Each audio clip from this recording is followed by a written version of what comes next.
Let us now begin in Allah's blessed name. What is the Khilafah? The Khilafah is state and government in Islam. What is Islam? The definition of Islam is submission to Allah. What is submission to Allah? Submission to Allah is submission to Allah as Al-Malik. In some translations in English you find Malik as king. No. We don't want that translation tonight. We're dealing with political terminology here tonight. And so Al-Malik is the sovereign. Now that's a word you'll understand. Sovereign. Lahul Mulk, sovereignty belongs to him. And so to submit to Allah in Islam is to submit to Allah as sovereign who possesses sovereignty. To submit to anyone else as sovereign, to declare that anyone else possesses sovereignty, is to say goodbye to Allah. Did you hear that? To submit to Allah is to submit to Allah as Al-Akbar. And He reminds you that He is Al-Akbar, because every time you perform salat, you cannot move in salat without Allahu Akbar. Al-Akbar is the one who has supreme authority. And so the Khilafah is a state and government which submits to Allah's authority as supreme. For a Muslim to submit to anyone else and recognize his authority as supreme is to say goodbye to Allahu Akbar. Islam is to submit to Allah as Al-Hakam. The 99 names, this is one of them. Al-Hakam is the lawgiver, who not only gives the law, but his law is the supreme law. And when he makes something haram, it must be enforced as haram. And when he makes something halal, it must be enforced as halal. And so anyone who submits to any law other than Allah's law as the supreme law has said goodbye to Allah subhanahu wa ta'ala as Al-Hakam. This is called, in the political terminology of Islam, this is called shirk. When Fir'aun declared, and of course everyone knows what Fir'aun said, Ana Rabbukumul A'la, I am the one who is sovereign. I possess sovereignty. That was shirk. When he declared, Ana Rabbukumul A'la, I am the one who possesses supreme authority, that was shirk. When he declared, Ana Rabbukumul A'la, my law is the supreme law in the land of Egypt, that was shirk. And Allah punished him with terrible punishment for his shirk. This then was the Khilafah, a system of state and government in which Muslims could submit to Allah subhanahu wa ta'ala as Al-Malik, as Al-Akbar, as Al-Hakam. The Khilafah was destroyed. Who destroyed it? Why did they destroy it?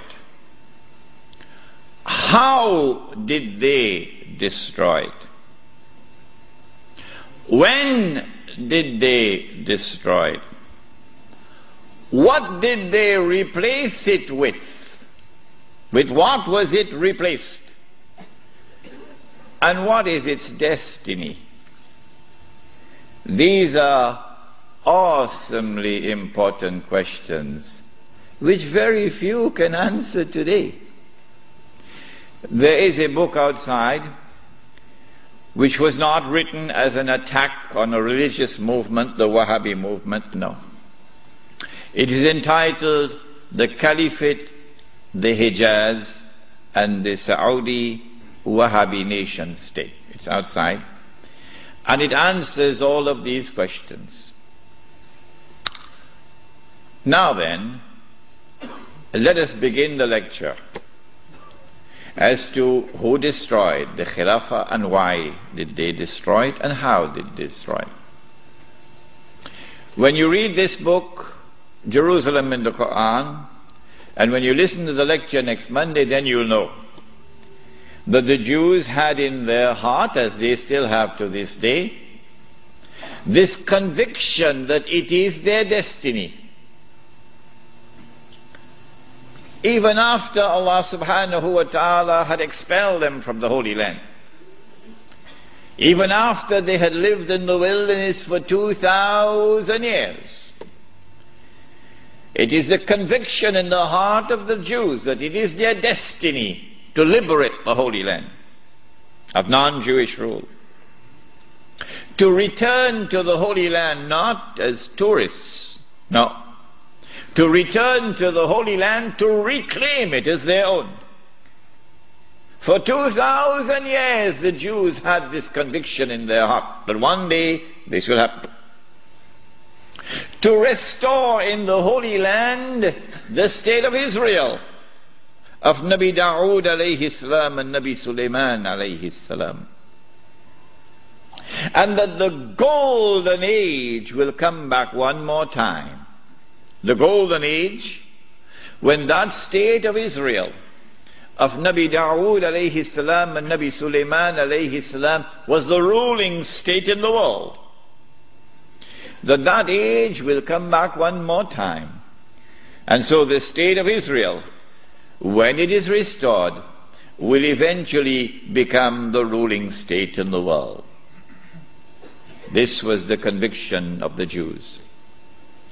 You and I, from the Quran and from the Sunnah, from the Ahadith of the Prophet ﷺ, we would know about the magnificent deception of Al-Masih al-Dajjal, who liberates the Holy Land in 1919, liberates the Holy Land of non-Jewish rule, who brings the Jews back to the Holy Land, not as tourists, but to reclaim it as their own, between 1919 and 1948, who restores a state of Israel in the Holy Land in 1948, and convinces the one-eyed Jews that this is the Israel of Nabi Dawood alayhi salam and Nabi Sulaiman alayhi salam. But of course it is not, it is an impostor.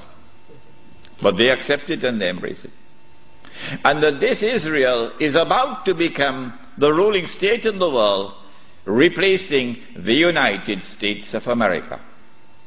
Those who differ with me, who say, well, we never read this in our books, where did he get this from? This must be false. My answer to them is just wait and see. Just wait and see. If this is to be accomplished, and the golden age of the Jews is to return one more time, and they are to rule the world, how will they do it? They will need globalization to bring all of mankind together as one global society. And they need to demolish the Ottoman Islamic Empire, which stands in their way. And they will have to demolish the institution of the Khilafah, which is the head of Islam. If you can cut off the head, then you can paralyze the body. And so the attack is now launched to cut off the head, the Khilafah. If you can cut off the head, then you can paralyze the body.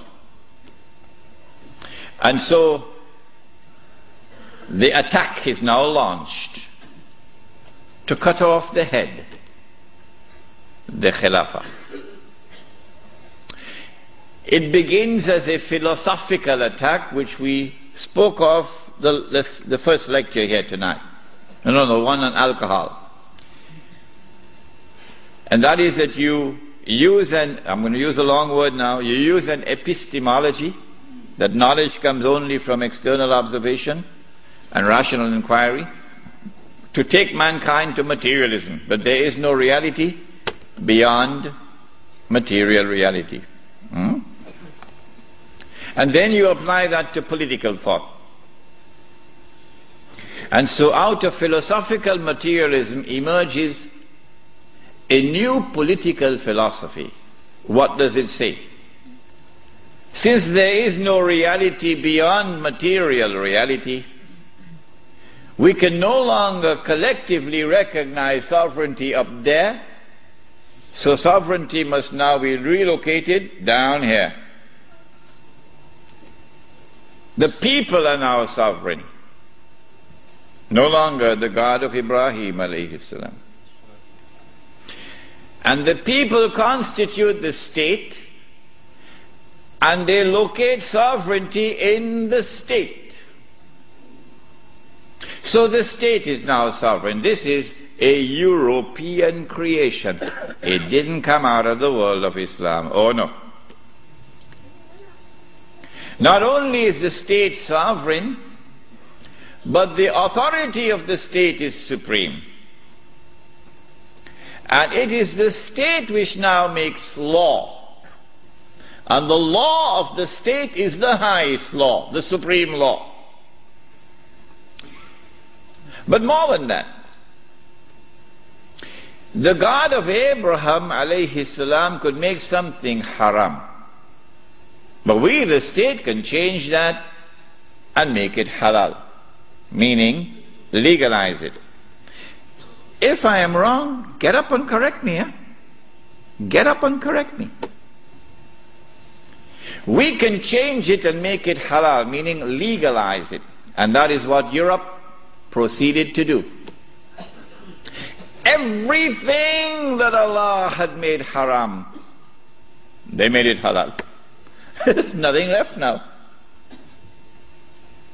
When they declared that sovereignty belonged to them, not to Allah, that was shirk.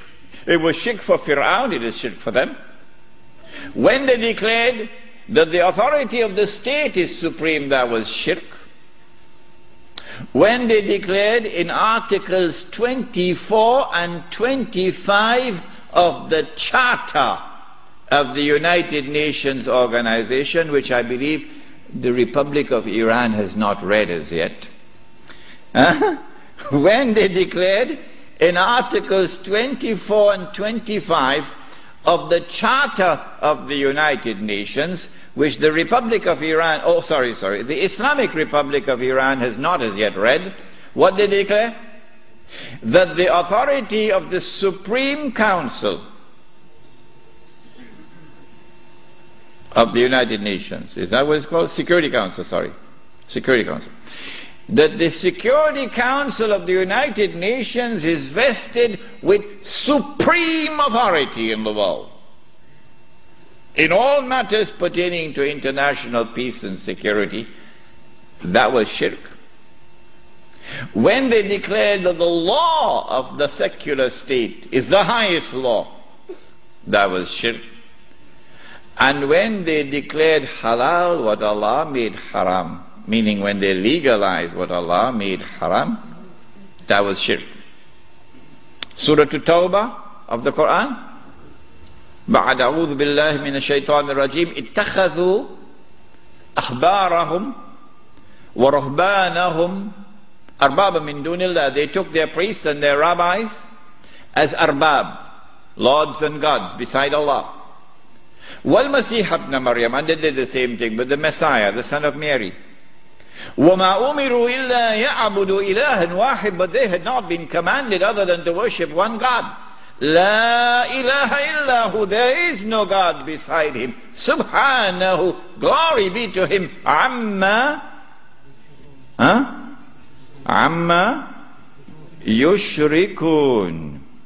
Far removed is he from this act of shirk, taking your priests and your rabbis as gods and lords beside Allah. Shirk, says Allah.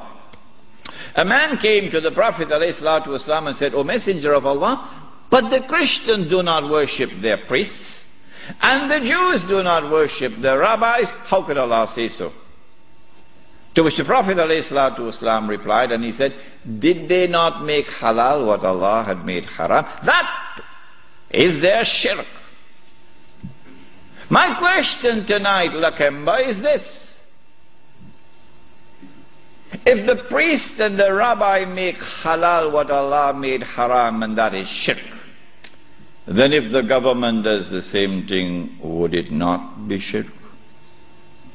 You're very quiet tonight, aren't you, Lakemba? Yeah? And so, what Europe did is to launch the philosophical and political attack before the military attack, to produce that which can replace the Khilafah. And then they sent their agents, you remember Jassasa in the Tamim-ud-Dari hadith, they sent their spies to infiltrate Istanbul and to create what were called the Young Turks, the committee of whatever it was called, in whose group was located a man named Mustafa Kemal, and brainwash them into absorbing and imbibing and accepting the new political secularism which emerged out of Europe. Jazakallah. Jazakallah khair.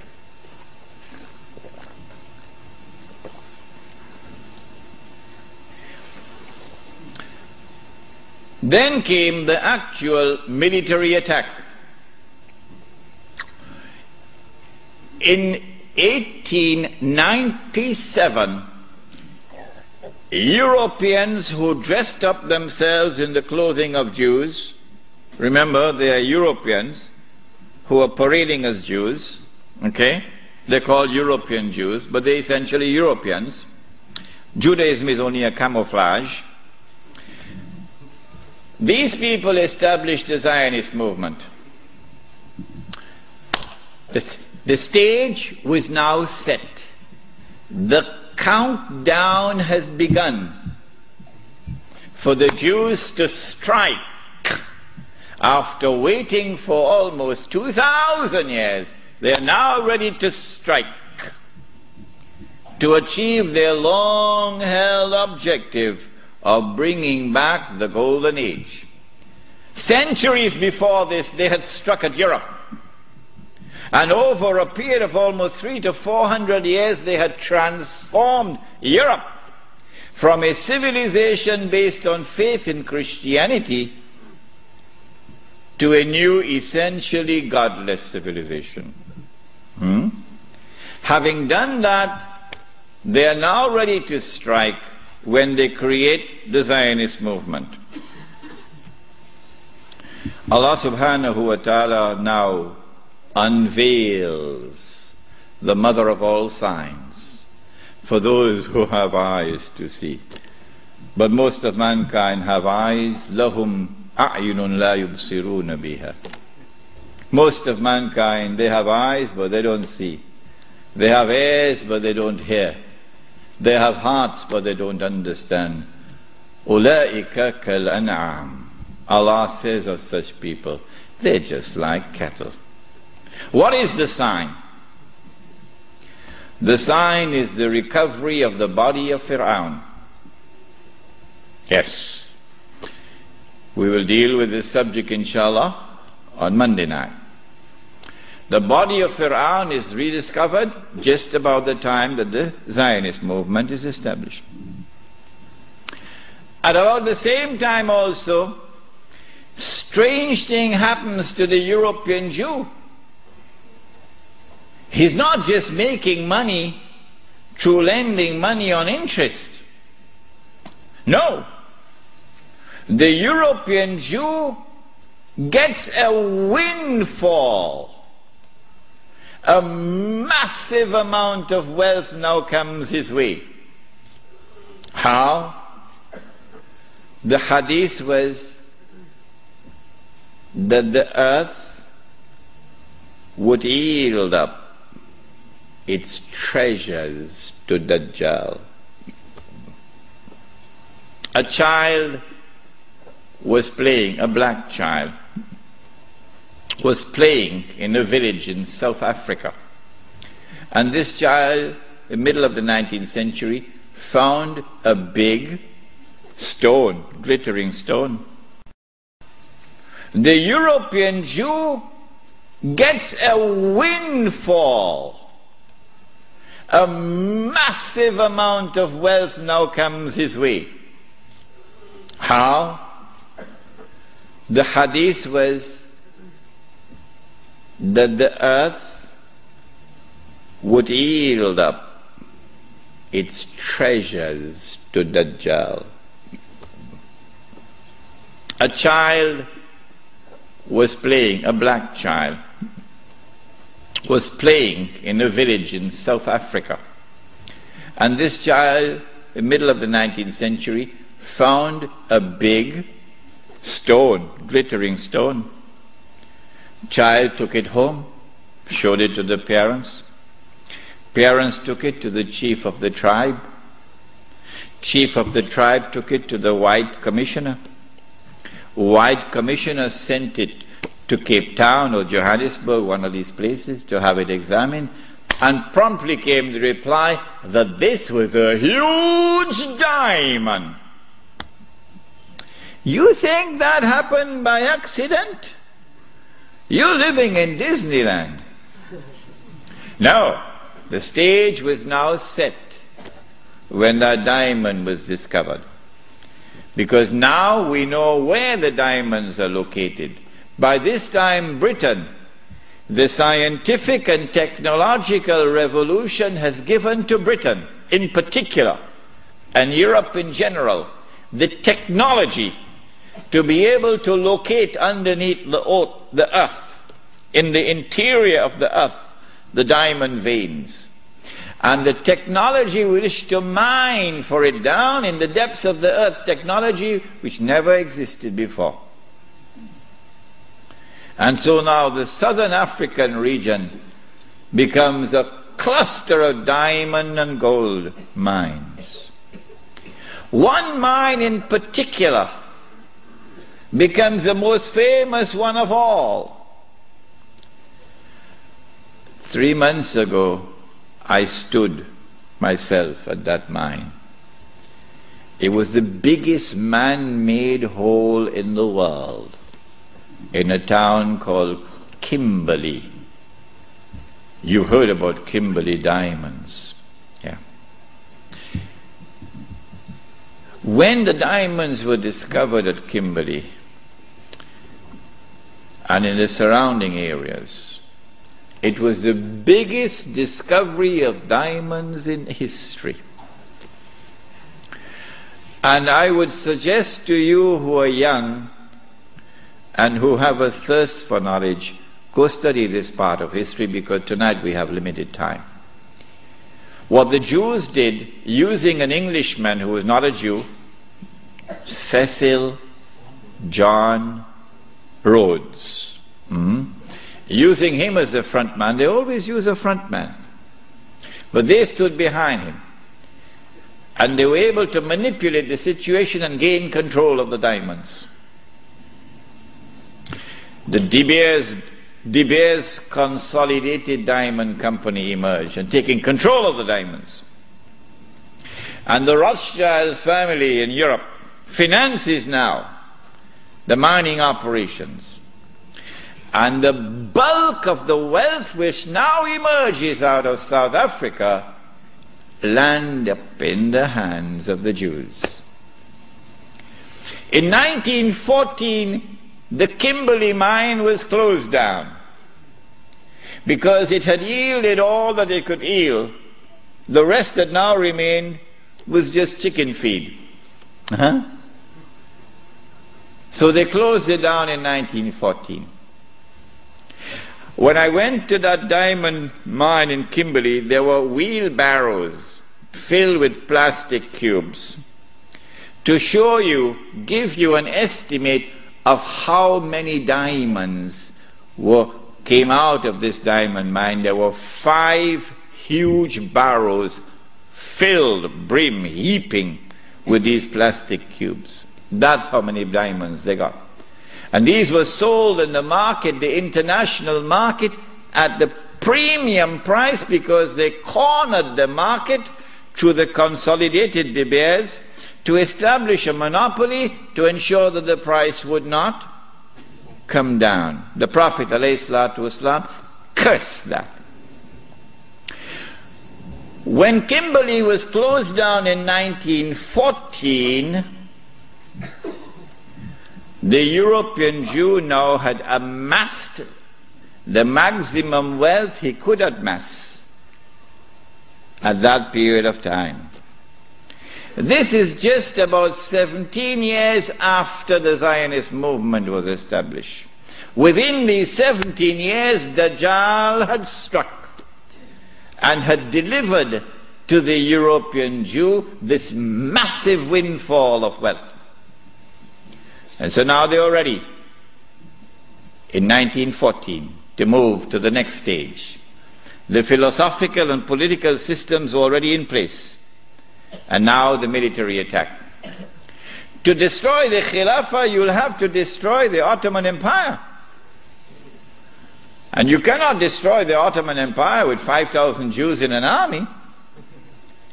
You need a world war to destroy the Ottoman Empire. That's a tall order.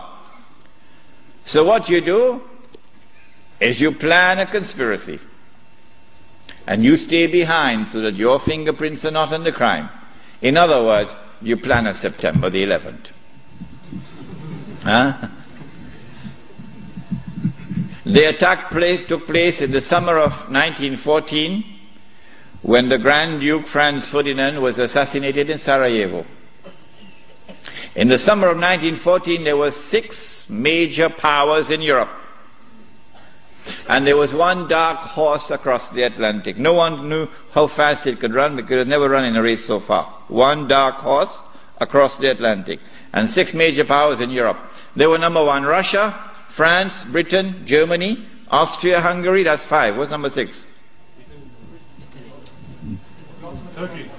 Ottoman Islamic Empire. Ain't no Turkey as yet. Ottoman Islamic Empire. These are the 6 major powers. How can you bring about a world war which will result in the dismantling of the Ottoman Islamic Empire? You've got to do some good planning to do this one.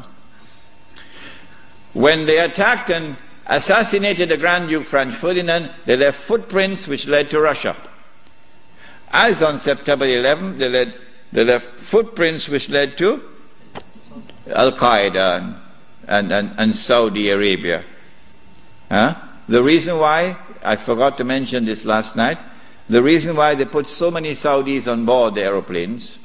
You remember I told you about the Saudi who went to his government? He says, listen, I've heard in the newspapers and on CNN that I'm dead.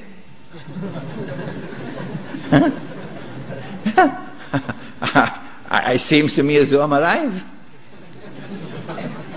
What they'd done was to hijack his identity and put it on board the plane. I forgot to mention to you last night why they had put so many Saudis. The reason for this is to attack the client relationship, the friendly relations between the United States and the government of Saudi Arabia. If you can replace this with a new relationship of mistrust and hatred and enmity, it'll now facilitate the Jews when they launch their big war to take control of the Saudi oil, which is about to happen. This is why they put so many Saudis on board the aeroplanes. Good. They left footprints which led to Russia. And so Austria-Hungary had no option but to declare war on Russia. But Britain and France already had a treaty, a defense treaty with Russia. The Secretary of State, the Foreign Minister in Britain, was a Jew. And so Britain and France now had to declare war in favor of Russia against Austria-Hungary. But Germany has the same racial ties with Austria-Hungary, so Germany is now forced to enter the war on the side of Austria-Hungary. So they have succeeded. Whoever planned that assassination has succeeded in bringing all these powers now in Europe into a state of war. All that is left now is what they call the sick man of Europe. Who is that? Ottoman Islamic Empire. The Khalifa in Istanbul does not want to enter the war. He knows how weak the Ottoman army is in terms of military technology. But through internal intrigue within Istanbul, the Ottoman Empire is forced into the war, and a Russian ship in the Bosphorus is used as a pretext. Once the war started, that massive wealth which the Jews had accumulated is now going to be used strategically for the purpose of influencing the direction of the war to get the prize that the Jews want. What is that prize? Once the war started, that massive wealth which the Jews had accumulated is now going to be used strategically for the purpose of influencing the direction of the war to get the prize that the Jews want. What is that prize? To destroy the Ottoman Islamic Empire, dismantle it, and to cut off the head of Islam, namely destroy the Khilafah. That's the prize they're after.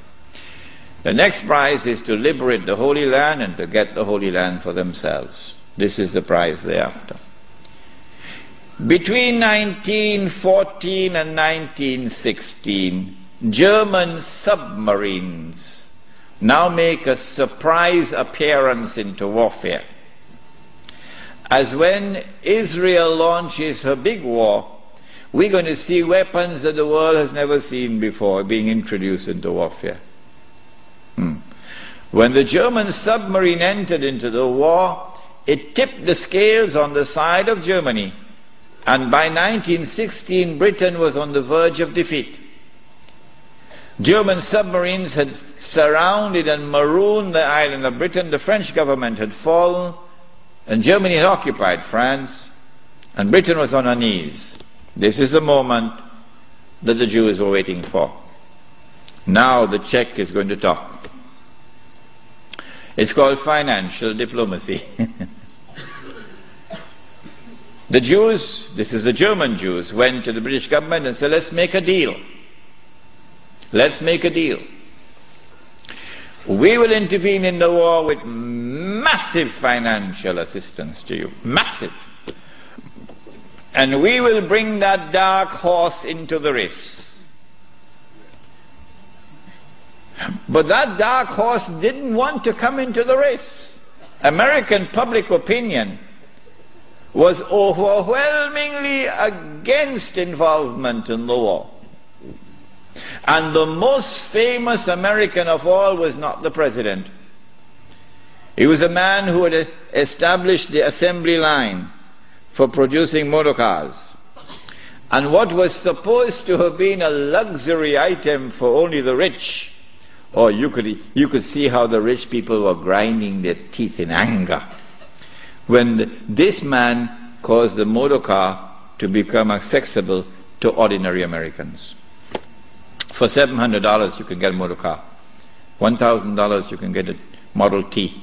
What is his name? Henry Ford. And this man did something else to his workers.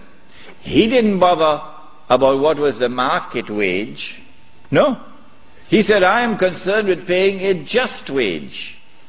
And that market wage is not a just wage. And so he paid his workers a higher wage than the market wage.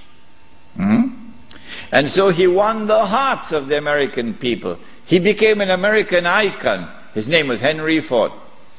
And he was totally opposed to American involvement in the war. But when the Jews went to the British government and said, let's make a deal, the British government said, deal. And so Jewish money, the diamonds of Kimberley, began to roll. And Jewish money now enters into the war in a massive way. And Jewish influence over the media in the United States is now made to work, and American public opinion is being brainwashed and slowly transformed, until suddenly, to the consternation of Henry Ford and so many Americans, Franklin Roosevelt declares war, and the United States enters into the war. Britain, with this newfound wealth and with the assistance of the United States, now has a new lease of life, and the war now takes on a direction that the Jews wanted from the first place. It is in 1916 that Jassasa went to work with British spies in Arabia. Lawrence of Arabia, of course, is the most well-known of them. These British spies were sent into Arabia, posing as Muslims. And they went to two actors in Arabia, two. One was Sharif al-Hussain, who was appointed by the Khalifa in Istanbul as the Sharif of the Hijaz, Mecca and Medina, in control. Mecca was under the control of an Arab battalion, but Medina was under the control of a Turkish battalion. And I wish I could understand why the Khalifa insisted on the Turkish battalion under the leadership of Fakhri Pasha to defend Medina. I don't know why. So when the British spies went to Hussein, they offered him the moon. They offered him the moon. We will liberate the land of the hated Ottoman Turks, and we will give you independence and freedom, and you will now become the king of the Arabs. Remember, Britain is not talking about Khilafah. No, we'll make you the king of the Arabs. And we also prepared to offer you a little, you know what, just £7 million. Huh? £7 million at that time is what Bill Gates has now. Sharif Hussain, the great-great-grandfather of Abdullah in Jordan now, then betrayed the Prophet Muhammad ﷺ, betrayed 1400 years of history of this ummah, violated the plain and clear command of Allah subhanahu wa ta'ala in the Quran in Suratul Ma'idah, in which He commanded us, Ya ayyuhalladhina amanu la tattakhidhul yahuda wan nasara awliya. Do not take the Jews and do not take the Christians as your awliya. Do not establish an alliance with them in which you become dependent upon them and subservient to them. Do not do that, says Allah.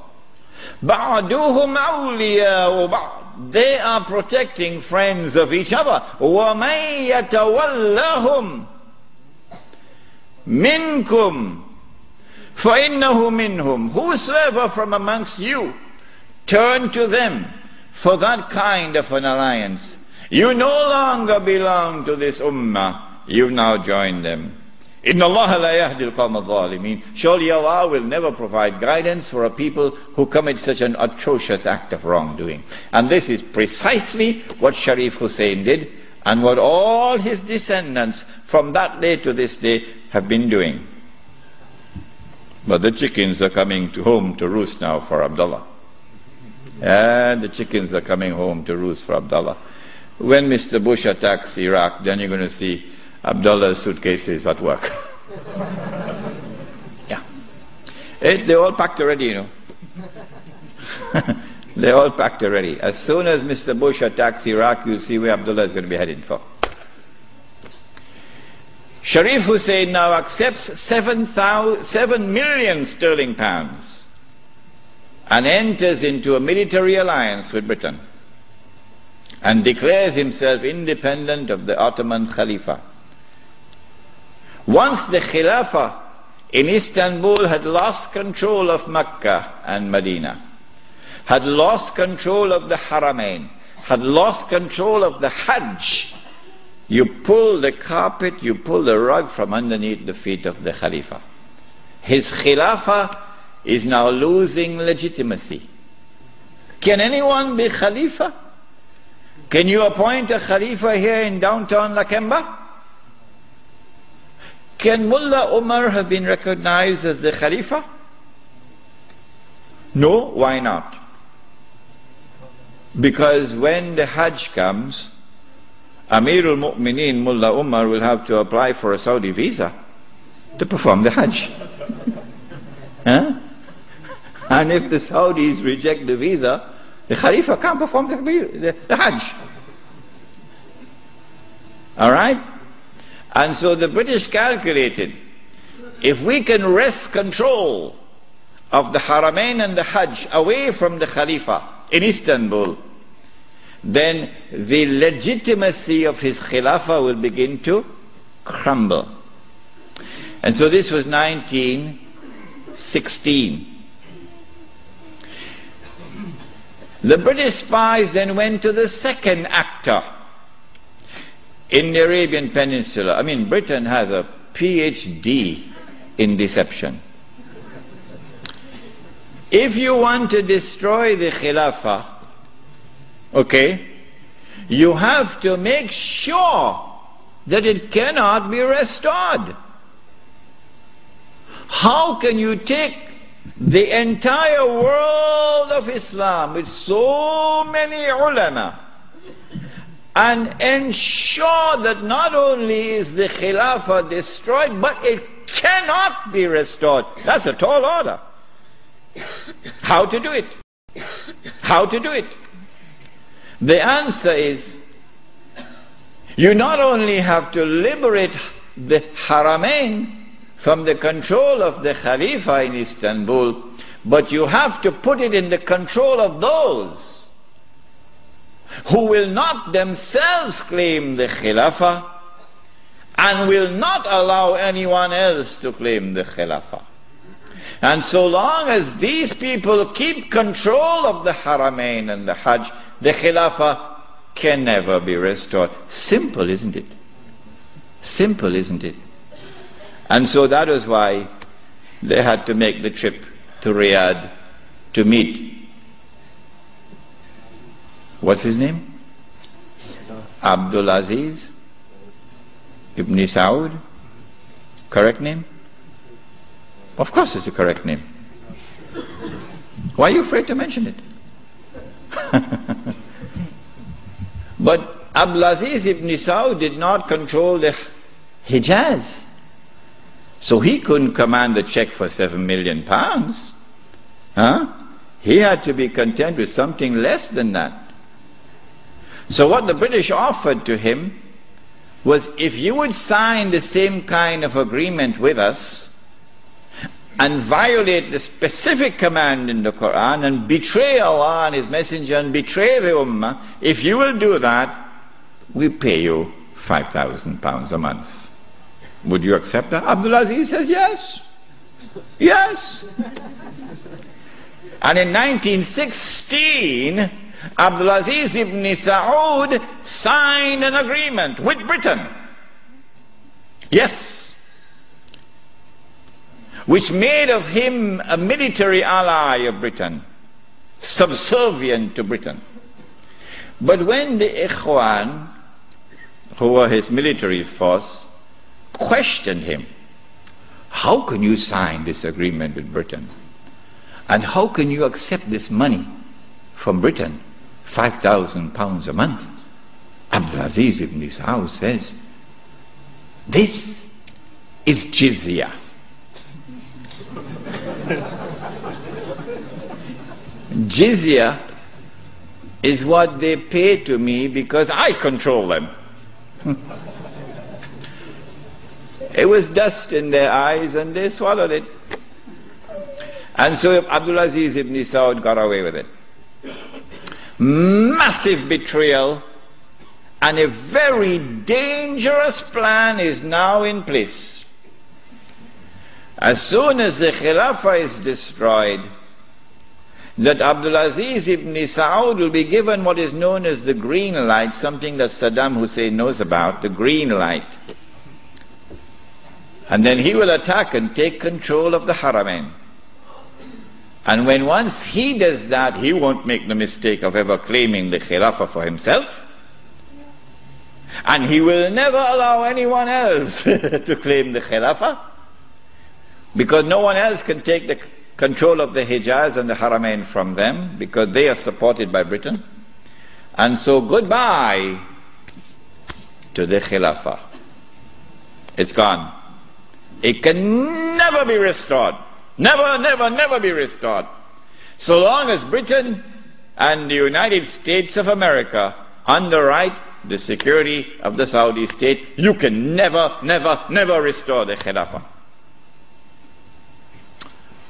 By 1919, the Ottoman Empire was in shambles, falling apart. And a British army under General Allenby, with many Arabs and Punjabi Muslims fighting faithfully under his control, attacked the Turkish garrison which was defending Jerusalem, defeated it, and liberated the Holy Land. This was a joyous day for the Jews, because now the countdown is really moving forward, and the golden age is coming back. In the same 1919, when the Ottoman Empire is collapsing, and it is losing all its non-Turkish possessions, all the Arab parts of the Ottoman Empire are falling away, the Greek army now invades the Turkish mainland, Anatolia. And the Turkish people now have a tremendous fright in their hearts, because the Greeks hate them with a PhD in hatred. So Britain now has to create a Turkish general who would appear to the Turkish people as a savior who has come down from the heavens with his hands resting on the wings of angels to save the Turkish people. And so at a place called Gallipoli, a man named Mustafa Kemal inflicts a defeat on the ruling state in the world, Britain, and immediately climbs the ladder to become the hero of all heroes in Turkish history. Very convenient, isn't it? Mustafa Kemal now takes over. He is in fact de facto ruler over the Ottoman Empire, and the Khalifa is just a piece of furniture. In 1920, I think, or 21, there was a big treaty, negotiations in Versailles, and from this emerged now the Turkish Republic, which replaces the Ottoman Islamic State. But Mustafa Kemal said, the Turkish people love their Khalifa. So if Europe could have a pope, why can't we have a pope too? This was simplistic thinking on the part of Mustafa Kemal. If the Europeans could have a pope, well, so too can we. So the new Turkish government of Mustafa Kemal decided to take the Khilafah and remove from it all political authority and make the Khalifa the equivalent of the Pope. This was 1922. And things were going fine for him. Turkish people were happy. Khilafah is still there. And the leadership of the revolution in Turkey were very happy because we have a secular state now, modeled after the European state. But in 1924, on the 3rd of March, suddenly Britain demanded, of course this is secret, they wouldn't reveal it, Britain demanded of Mustafa Kemal that he must abolish the Khilafah. The demand came from Britain.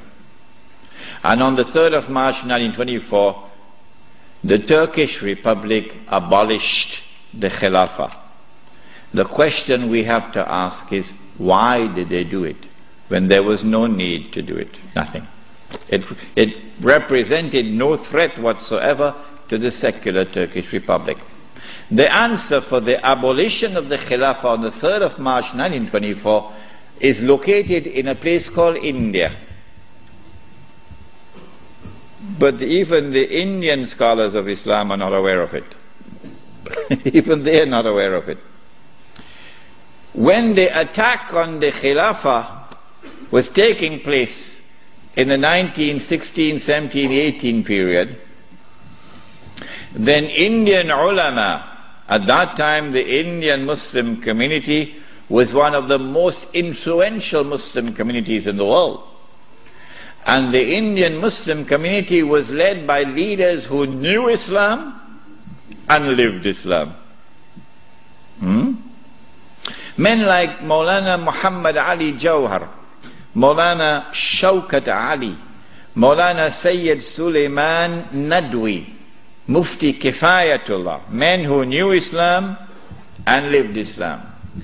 And they wanted to get rid of British imperial rule in India, so that when they got rid of the British, they could restore Islamic rule over Muslims. That's all they wanted. Get rid of the British and restore Islamic rule over Muslims. And they realized that they could mobilize the Muslim masses of India over this issue of the Khilafah, because everybody loved the Khilafah. And so they established a movement which they call the Khilafat movement, Harakatul Khilafah, the Khilafat movement.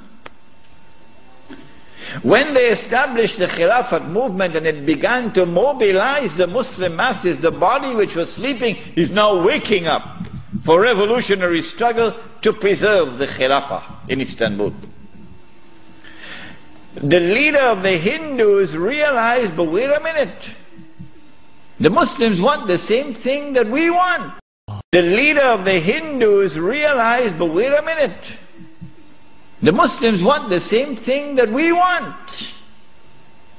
We also want, the Hindus, we want to get rid of the British, and we want to restore Hindu rule over the Hindus. So there's a conversion of interest here. So Gandhi, who later became known as Mahatma Gandhi, Gandhi approached the leadership of the Khilafat movement and he said to them, listen, the same thing you want, the same thing I want. So why don't we join forces? Will you allow me to join the Khilafat movement? And guess what the leadership of the Indian Muslims did? It was a revolutionary theory on their part, and we praise them tonight. They admitted, they accepted the offer of Gandhi, and they formed an alliance. And so the Khilafat movement in India now became a Hindu-Muslim alliance for the purpose of getting rid of British rule. And then that would replace, that which would replace British rule would be Islamic rule over Muslims and Hindu rule over Hindus. This constituted the most dangerous of all threats that Western civilization have ever experienced in its entire period of colonization of mankind.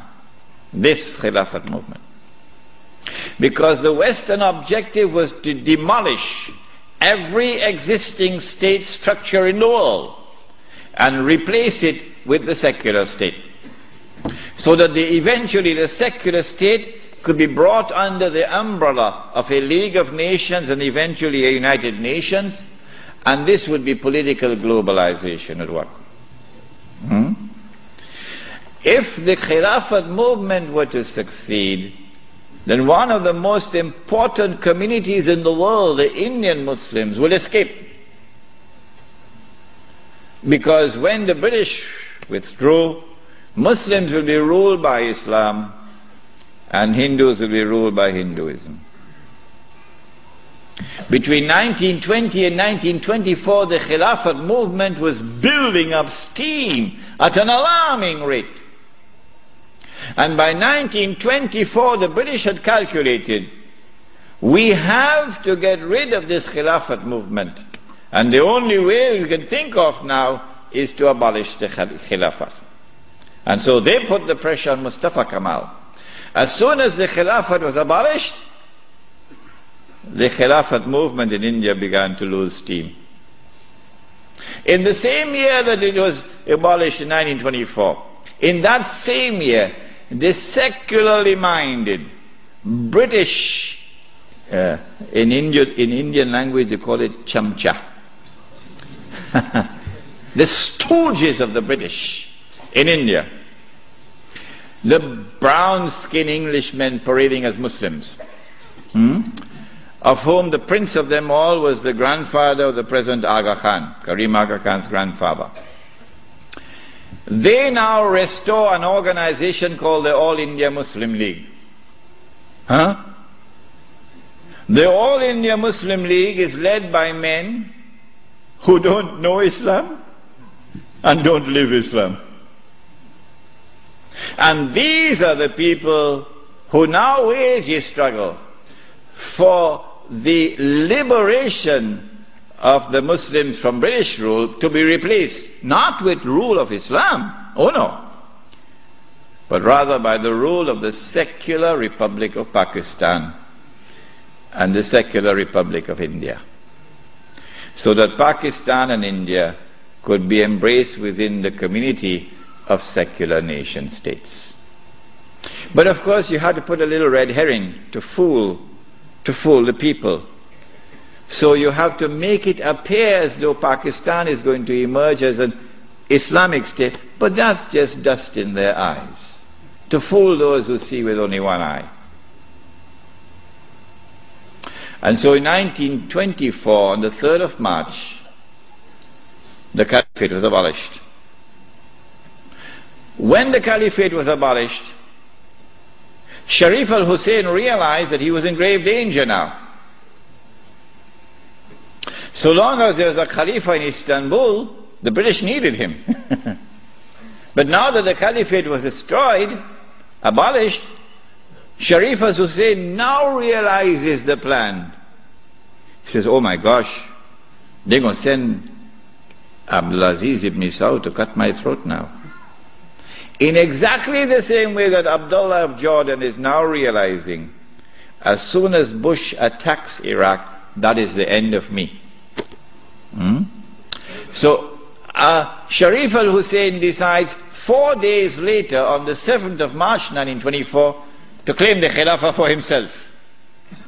But when you're a client state of Britain, you can't do that. You have to first apply to the British government for permission to become the Khalifa. He didn't do that. As soon as Sharif al-Hussain claimed the Khilafat for himself on the 7th of March 1924, you're going to get all of this information in that book which is outside, the Caliphate, the Hijaz and the Saudi Wahhabi nation state. As soon as he did that, Britain gave the green light to Abdulaziz. Attack. Within 6 months, the Saudi army of Abdulaziz ibn Saud conquered Mecca. And Abdulaziz and Sharif Hussain packed his suitcase and off he went. British took him away. This one the Americans will take out of Jordan. And so Abdulaziz ibn Saud is now in control of Mecca and eventually Medina. It's a Saudi Wahhabi alliance. Does he claim the Khilafah for himself now? No. What he does is, as soon as he enters Mecca in 1924 October, Abdulaziz ibn Saud makes a proclamation, and they're going to hate me for revealing this to you, because nobody remembers it now. The proclamation which he makes is that this land belongs to the entire Ummah. This land belongs to the entire Ummah. I wonder how a Pakistani or a Bengali Muslim will feel when he hears that, and he's been rounded up like dogs, stray dogs, and put on trucks because he's overstayed his visa, while white-skinned Americans and British are treated like princes in the Holy Land. How would a Pakistani or Indian or Bangladeshi feel? This land belongs to the entire Ummah. And it is for the Ummah, not for Abdulaziz ibn Saud, for the Ummah to establish the government which will rule over this land. That is his proclamation in 1924. But in cricket it's called playing for time. He did this because in April of 1924, Al-Azhar University had responded to the Turkish abolition of the Khilafah. What did they do? Al-Azhar University declared that this was bid'ah and haram to abolish the Khilafah. And therefore we must respond to it. And the response of Al-Azhar is that we must have a mu'tamar, a conference, which would meet and which would appoint a new Khalifa. As soon as Al-Azhar issued this proclamation, you could see how Britain was trembling. The British government can't digest their food now. They've got to plan some counter strategy to the initiative of Al-Azhar University. The counter strategy is that Egypt is itself not a free country. It may appear free, but Britain really has control over Egypt. So Britain puts pressure on King Fuad, the father of King Farouk. You're too old to hear about, you're too young to know about this. And King Fuad is now putting pressure on Al-Azhar to hold back on this conference. So for 2 years the conference can't take place. 2 years because of British pressure. The conference finally takes place in June, July of 1926. But Britain uses another counter strategy. She gets Abdulaziz ibn Saud in Mecca to also convene a conference of the world of Islam in Mecca at the time of the Hajj, which is May of 1926. And then Britain and Russia and France and China and all the major powers in Europe all get to work. Massive intervention in the affairs of the world of Islam to ensure that the Cairo conference does not succeed in winning a representative gathering, and that the Mecca conference gets all the Muslims attending it. And they succeeded. The Cairo conference, organized by Al-Azhar University, becomes an essentially Arab conference because non-Arabs are hardly present. The conference met. The conference decided that the Khilafah was an essential part of the deen, that it was bid'ah and haram to abolish it, that the Khilafah must be restored, but we don't know how to do it. So let's go back home and come back after 1 year. That was the decision. We don't know how to do it. But in Mecca, you had the most successful representation of the entire world of Islam, because Britain really went to work on it. This conference is now convened, but strangely for the Wahhabi movement. Strangely for the Wahhabi movement, which is a religious movement, which declares that it is bringing back the original Islam and removing all the extraneous things which had been added and cutting out all the shirk. So this is the real Islam. Well, then how come you don't even have the subject of the Khilafah in your agenda for your conference? We asked the Wahhabi movement, give us an answer. There is no answer. The answer is that the Wahhabi-Saudi alliance is now perpetrating a gigantic, a massive betrayal of Islam in abandoning the Khilafah. And so the conference takes place. But the subject of the Khilafah is not even on the agenda of the conference. Instead, Abdulaziz ibn Saud approaches the conference twice, himself in person, and he asks the conference to recognize him as Al-Malik. That his rule should be recognized over the Hijaz. When the conference had heard His Majesty the King on both occasions, and the conference is now sitting down to discuss the matter, shall we recognize Saudi Wahhabi rule over the Hijaz? The leader of the Indian Muslim delegation jumped up to speak first. He spoke first. His name was Maulana Muhammad Ali Jawhar. He got up and he told the king, get lost. We'll never do that. As soon as the leadership of the Indian Muslim delegation had established its position of rejecting the claim of the Saudi Wahhabi leadership for sovereignty and control over the Hijaz, the rest of the delegates couldn't say, That was the power of a man who knew Islam and lived Islam. And so the conference ended without giving to the Saudi Wahhabi rule over the Hijaz recognition. They decided that they'll meet every year, but that was the last time they ever met. This then was the response of the world of Islam to the abolition of the Khilafah. In 1930, I think, or 31, Hajj Amin al-Hussain in Jerusalem felt that the ominous advance of the Jews in the Holy Land required a response from the world of Islam. So he sought to reconvene the conference in Jerusalem. But it was a new conference. It gave it a new name in 1930 or 31. They call it the Al-Aqsa Conference, or the Mu'tamar al-Am. And this conference also met in 1930-31, but you're meeting to establish Darul Islam in a territory which is under British rule. Nothing could be more foolish than that. How can you restore Darul Islam when you're meeting in a territory which is under British rule? And you have to get permission from the British government to hold your conference. So the conference ended without being able to do anything about it. Since then to this day, there has been no effort, no significant effort on the part of the world of Islam to restore the Khilafah. Why? Simple.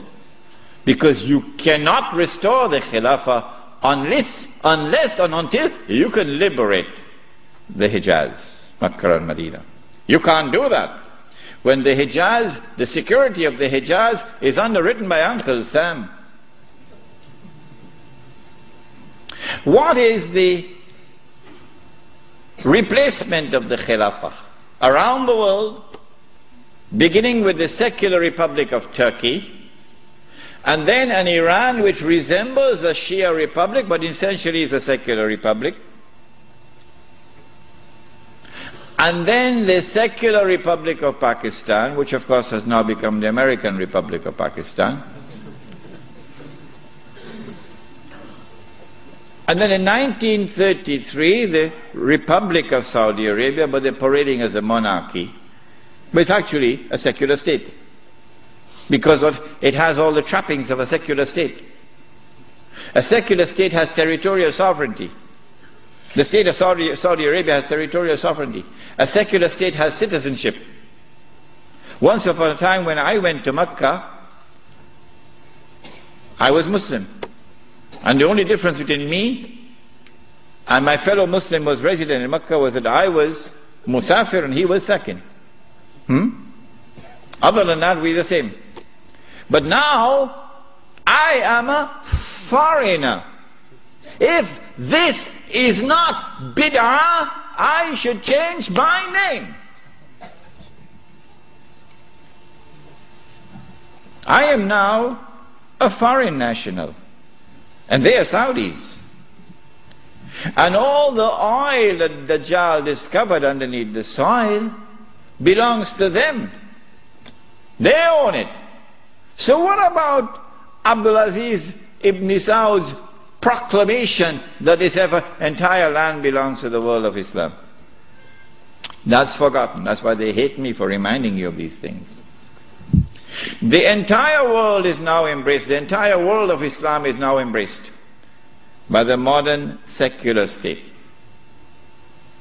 Now let me say to you before I leave Australia, any Muslim, whenever I talk on two subjects, a lot of people now begin to behave strangely towards me. But while it pains my heart, it will not change me, because I do not teach Islam to please people. I try to do it to please my Lord. When I talk on the subject of riba, some people begin to hate me. Yeah, it doesn't matter. When I talk on this subject also, when a Muslim pledges his allegiance to the modern secular state and to its constitution, which declares that Allah is no longer Al-Malik, no longer Al-Akbar, no longer Al-Hakam. The state is now Al-Malik, Al-Akbar and Al-Hakam. And the state can make halal what Allah made haram. When a Muslim pledges his allegiance, and you've got to do that to get citizenship.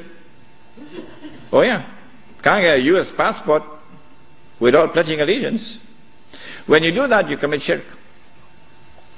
If you don't believe me, no problem, no problem. When you reach the grave, then you will see. When a Muslim goes and votes in the elections to constitute the government which will preside over this shirk, you enter into shirk. But if you don't believe me and you want to go and vote in the elections, I am not stopping you. So don't let there be any bad blood between us. I'm not stopping you. But when you enter in the grave and you find that you've entered into shirk, do not plead ignorance. That's all. Stand up like a man and take it on that day. This is now the universal shirk that the Prophet ﷺ had prophesied. He said the time would come when shirk will be everywhere, be so difficult to recognize it. However, as difficult as it would be to recognize a black ant on a black stone on a dark night. So if you did not recognize it before this lecture, don't be surprised, but now you know. This universal secular state is now used to embrace all of mankind, including the world of Islam, in political globalization. So that eventually you have one government over all of mankind. Eventually the Jews will now rule the world using that structure. That's about to happen. We're already We already made significant progress towards that day. When you read this book, Jerusalem in the Quran, which I believe is the first and only book on the subject, because you couldn't write this book before 1948. Nobody could write it before 1948. Not in 1400 years of this history. In fact, it was difficult to write this book in 1940. It's easy to write it now, but difficult to write it at that time. When you read this book, then you'll understand why it is, I say, that we are now located at that moment in time when one ruling state is about to give way to another. That the state of Israel is about to replace the United States as the ruling state in the world. The state of Israel is about to replace the United States as the ruling state in the world. When Israel takes over from the United States with that big war which is about to take place, and the American economy collapses and the US dollar collapses and all the paper money in the world collapses, and this is going to be my lecture next Wednesday, inshallah, on Islam and the international monetary system. Please come to it. Then we see that transfer of power. Israel takes control of the oil, for example, of the Middle East. When Israel becomes the ruling state in the world, then the Jews will say, the golden age has come again. The prophecy is being fulfilled. But they're being deceived in the grandest and most magnificent deception mankind has ever witnessed. No, this is not the golden age. You have been deceived by Al-Masih ad-Dajjal. Israel will rule the world for a day which is like a week. If you disagree with me, you say, we never heard this before. Our sheikhs who taught us Islam, they never talked about this, so you must be wrong. My response is wait and see. That's all. I don't have to say anything more than that. How long will a day which is like a week last? How long? How long will Israel rule the world? And what will be our predicament during that time? This is what I spoke about last night. You cannot establish Islam at the macro level, so go ahead and establish at the micro level. The jihad is already in force to liberate the Holy Land. No one can stop that jihad. No one can stop it. The jihad is already in force to liberate the territory from where the army will come, from Khorasan. No one can stop that jihad. When you see that army coming from Khorasan, the Prophet said, go and join that army, even if you have to crawl over ice. Because no one will be able to stop that army until it reaches Jerusalem. When a day which is like a week has come to an end, and we will know that because the water in the Sea of Galilee would have dried up. That is the time when these events are now going to take place. The advent of Imam al-Mahdi, Dajjal appearing in a day which is like our day, so we'll see him as a Jew, etc., and the Son of Mary coming down. There are some of you who have become a bit uncomfortable with my statement that I said it would be perhaps within the next 50 years. And I went on to say, I can be wrong. If this statement is uncomfortable to you, I can make another statement which means exactly the same thing. Exactly the same thing. I can say that I expect the Sea of Galilee to dry up in about 50 years. I hope you'd have no objections to that. Huh? But it's the same thing. Because it is when the water in the Sea of Galilee dries up that the Son of Mary will come back down. Go and read your Sahih Muslim. It is at that time, and go and notice the water level in the Sea of Galilee now. It is lower than it has ever been before in history, and Lebanon is about to take water out of the river. What's the name of the river? Litany? Huh? Whatever is the name of the river. Lebanon is about to take water out of that river, and Israel is saying, if you do that, we're going to wage war against you. Why? Because that water runs into the Sea of Galilee. Yes. And so the hadith of the Prophet Muhammad ﷺ is now moving to center stage. If I say 50 years, and if I say I can be wrong, at least I'm giving you a wake-up call. A wake-up call that you're living in the age of the countdown. So don't be fighting each other over chicken feed. That's what you're doing. In South Africa in particular, the ulama fighting with each other. Sectarian conflicts over chicken feed.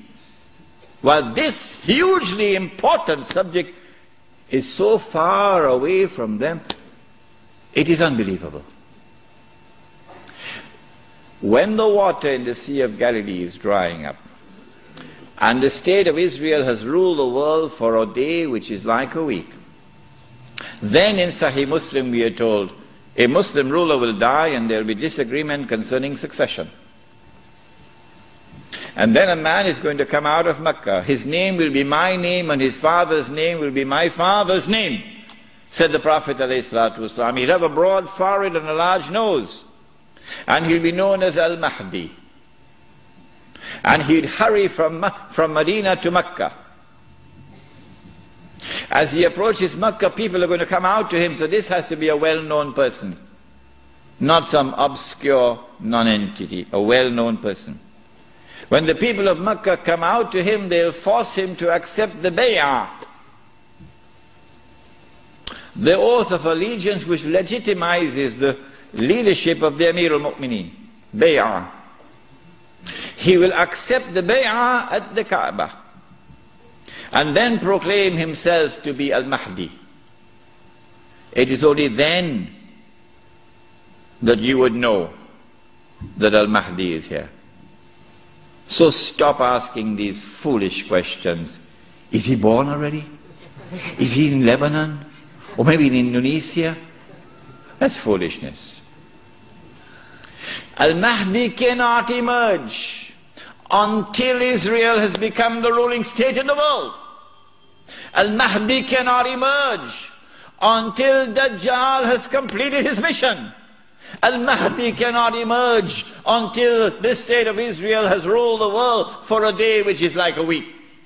Al-Mahdi cannot emerge until the water has dried in the Sea of Galilee. So stop these foolish questions. He proclaims himself to be the Mahdi. There are going to be eclipses of the sun and the moon that month. But there have been eclipses of the sun and the moon in the past. But after he proclaims himself Al-Mahdi, he's going to be attacked from an army, with an army from Sham. That army comes down to the south, and armies are under the control of governments. And when that army is between Medina and Mecca going down south, the earth is going to open and swallow that army. That is the sign of all signs. Beyond a shadow of a doubt, validating the claim of this man that he is the Mahdi. But Mecca has never been a Shia city. Never. And Mecca will not be a Shia city at that time. And Mecca will not come out to give allegiance to a Shia. And so you have to be living on the moon to believe that the Mahdi is going to be Shia. We do not say this to embarrass the Shia, or to be uncharitable to them, or to hurt their feelings in any way. This is just factual analysis. When the earth opens and swallows that army, then on that day, those from the world of the Shia who accept him as the Mahdi and follow him are our brothers in faith. And shoulder to shoulder we'll fight to liberate the Holy Land. But those from the Shia, and we anticipate that there will be those, who will now reject him as the Mahdi because he is not Shia. You're not our brothers in faith. And you will not fight with us shoulder to liberate the Holy Land. When the army is swallowed, then the Mahdi is going to be attacked by another army, and this is now an army of the Quraysh. an army of the Kalb. And remember that armies are under the control of governments. The Mahdi will defeat this army. And when our army is defeated, that is the end of Saudi Arabia. Goodbye to bad rubbish. Goodbye to bad rubbish. Let it be recorded in my book tonight. Let it be recorded in your book tonight. Goodbye to bad rubbish. The most monstrous betrayal of Islam ever committed in history, committed by those who control that state. Now Darul Islam is restored. Yeah, this is Islam, not that. And let it be clear that there are so many Salafi Muslims in Saudi Arabia, in prison, because they too are struggling for the same thing that I am struggling, to liberate that land. Let it be clear that there's a man like Sheikh Safar al-Hawali, who is at the forefront, intellectually, spiritually, and theoretically, at the forefront. I benefited from his thought. And so, do not remain with this sectarian conflict and describe that masjid, Salafi masjid, this one Sunni masjid, this one Indonesian masjid, that one Malay masjid. I thought the masjid was the house of Allah. Has it changed? When Darul Islam is restored in the Arabian Peninsula, this is now the most dangerous and potent of all threats to the state of Israel. Dajjal will now attack. He's now in a day which is like our day. And so we'll see him, a Jew, a young man, powerful, built, curly hair. But I'm not saying anything about his eyes because you understand the hadith about the eyes now. The Prophet ﷺ pointed his hands to the east 20 times. And he said he's going to come from the east. Jerusalem is northwest. When Israel attacked Jamal Abdel Nasser, although Israel is to the east of Egypt, Israel attacked from the west and destroyed the Egyptian Air Force on the ground in the 6-day war. Similarly, Dajjal is not going to attack from the northwest. He attacks from the east. 20 times, said Muhammad alayhi salatu wasalam. You can come from the east. When he attacks, he's going to be riding on a donkey, which will travel as fast as the clouds, and which is have his ears stretched out wide. I'm going to Perth, inshallah, on Thursday on that donkey.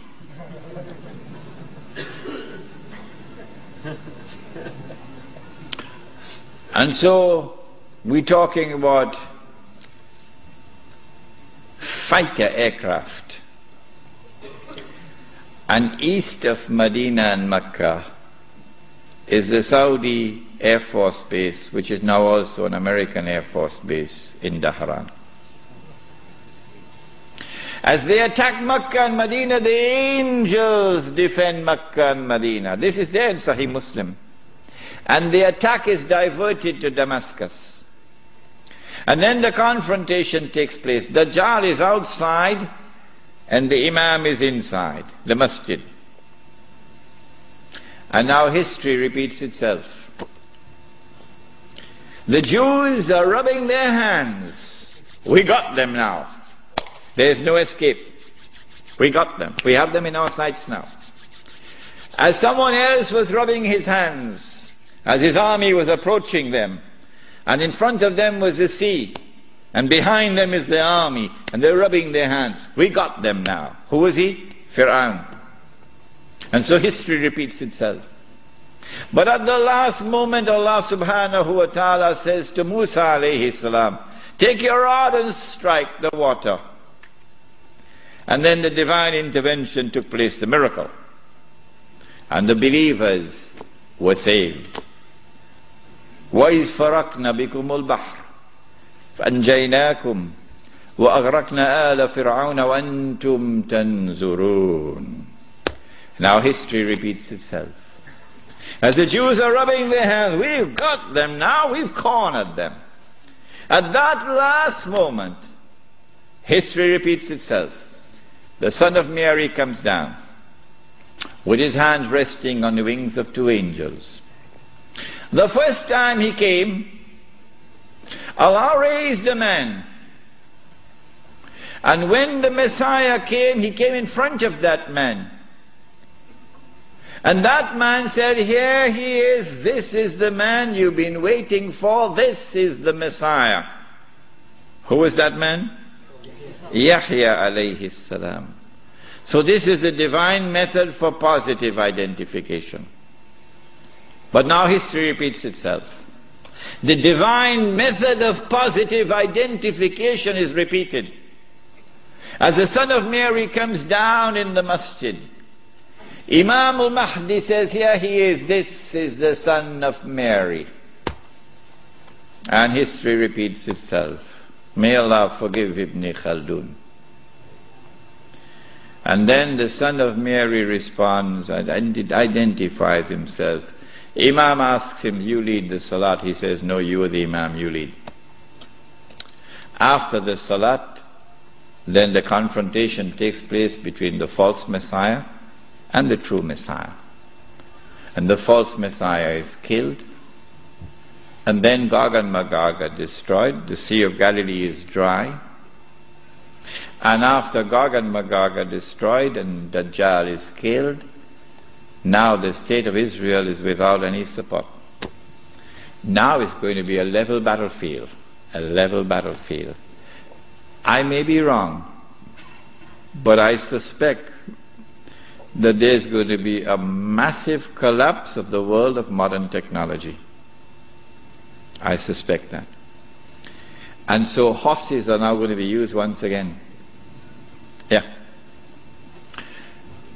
The army now comes out of Khorasan, and that army attacks and destroys the state of Israel. The first time it was a Babylonian army. The second time it was a Roman army. And after the Roman army destroyed them and threw them out of the land, Allah said, وَإِنْ عُدْتُمْ عُدْنَا وَإِنْ عُدْتُمْ عُدْنَا. If you return with your fasad, we will return with our punishment. They return with their fasad. It's happening now before your eyes. And so Allah returns with His punishment. وَإِنْ عُدْتُمْ عُدْنَا. And so now the Muslim army destroys the state of Israel. It is at this time that the Prophet said, alayhi salatu wasalam, the hadith in Sahih Bukhari, Sahih Muslim, you will know who is the true leader amongst the Muslims today. Because he'll not be afraid to quote this hadith. And you will know those who betray Islam, because they will never quote this hadith. Never. They'll lose their jobs. لَتُقَاتِلُنَّ الْيَهُودِ وَلَتَقْتُلُنَّهُمْ حَتَّى يَقُولُ الْحَجَرُ يَا مُسْلِمْ هَذَا يَهُودِيٌّ وَرَائِي فَتَعَالَ فَاقْتُلْ. If you're 17 years of age tonight, this is music in your heart. Yeah. If the beard is grey, well, things are not the same anymore. You will most certainly fight the Jews. And you will most certainly kill them. And at that time the stones will speak. Muslim, there's a Jew hiding behind me. Come and kill him. And so the Holy Land is liberated. This ends the subject of Imam al-Mahdi and the return of the Khilafah. What happens after that we'll pick up in our subject on Jerusalem in the Quran, which will be on Monday night. What I'd like you to do is, if you have any questions, please write them very quickly. We have paper?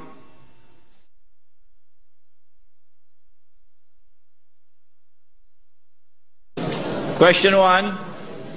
Please define the geography of Khorasan. Where is Khorasan? Khorasan. Khorasan, in the time of the Prophet ﷺ, has been researched by the eminent Pakistani scholar Dr. Israr Ahmad, and he has explained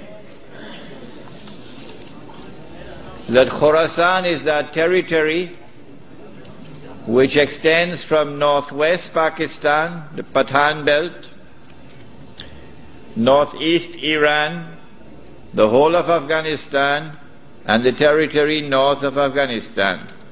But clearly Afghanistan is in the heart of Khorasan. No. This territory has one thing distinctive about it,